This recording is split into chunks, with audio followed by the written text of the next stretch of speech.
I'm really interested in joining the Air Force, but here recently I received a DUI charge on the 4th of July. Never had anything on my record. My court date isn't until August 27th, which is coming up. So there's a chance it could get dismissed, but there's also a chance it couldn't. And if that's the case, could I get a waiver and still get in? You guys know, if you follow this channel any amount of time, that I don't know a lot of things. Some things you have to experience to know. Some things. Other things you can read, you can ask a question, you can seek mentorship in, but some things you just have to be there to know. I don't know what the inside of a courtroom looks like. That's cap. I've been inside one at Andrews. We had a going away there. There's pizza and drinks and all that. That was the first time in a courtroom. That was the Air Force courtroom. That was on Andrews. But in terms of like a civilian court, I don't know what the inside looks like outside of what I see on YouTube and TV. I don't know what it smells like. I don't know what it's like to be on the stand. I don't know what it's like to have a lawyer next to me saying my client pleads not guilty.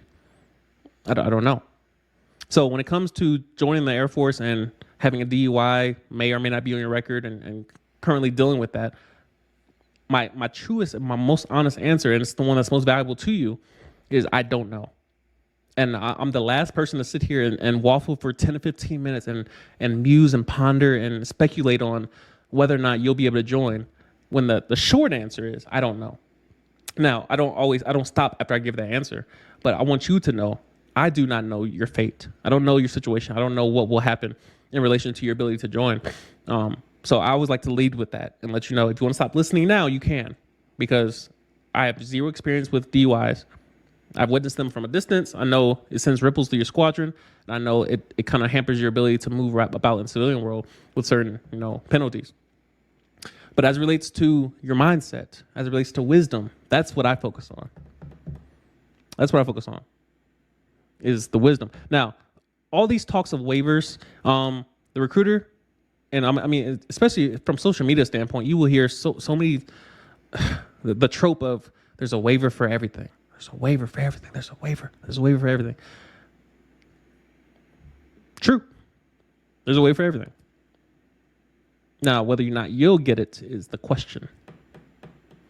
Is there a waiver for murder? Premeditated, cold-blooded murder? I don't know. Will you get that waiver? I don't know. It's not up to me. But again, I like to focus on the mindset of how to approach a given situation.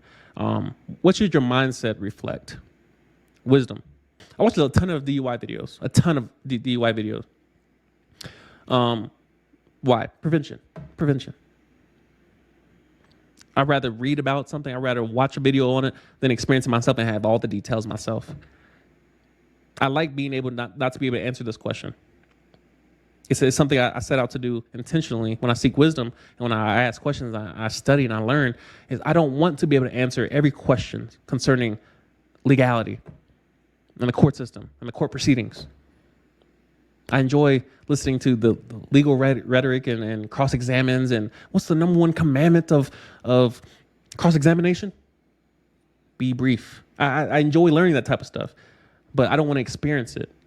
So you're in a situation where obviously a lot of variables are not in your control. I have empathy towards that.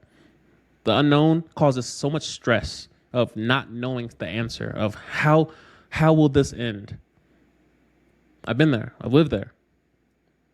That's the cause of anxiety in my life, is not knowing the answer. And just, I want some assurances. I want some peace. And, a lot of people are trying to make decisions, life-changing decisions, whether it be financially or just career-wise, where I need to know how this is going to end so I can plan for something else. I need a backup plan. I need income. I got a family support.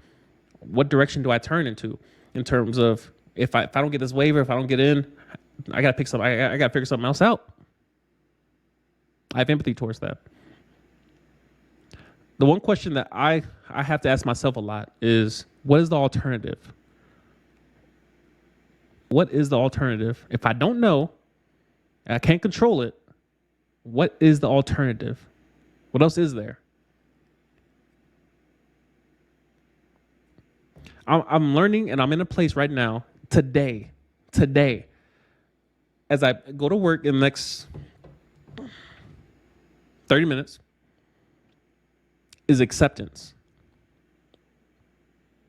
Acceptance is the answer for you and myself today, right now. With the little, I have no anxiety right now, but I know when I get off this, and I get in the shower, the anxiety is going to try to find me and whoop my ass in the shower. I'm like, what's going to happen today that you have no control over, that's going to control your life? It's not your fault, but it's your responsibility. What's going to happen today? And I have to learn to accept whatever happens. Accept it. Don't try to change it. Don't try to figure it out. Accept it. And the same thing applies to happiness, which is another one of my struggles is, what if I feel happy? What if today so far has been amazing? Nothing's gone wrong. Had a good PT session. Got some electrolytes. You know, all the thoughts, and this is a good live stream so far. The connection hasn't gone out. Acceptance is just as hard to accept, or happiness is just as hard to accept as the unknown or failure or something negative, something perceived to be negative. It's just as hard to accept happiness and saying, I'm happy in this moment. Don't try to change it. Leave it alone. Leave it alone. I'm happy. Enjoy it. Leave it alone. Enjoy the moment. Being present. Being mindful.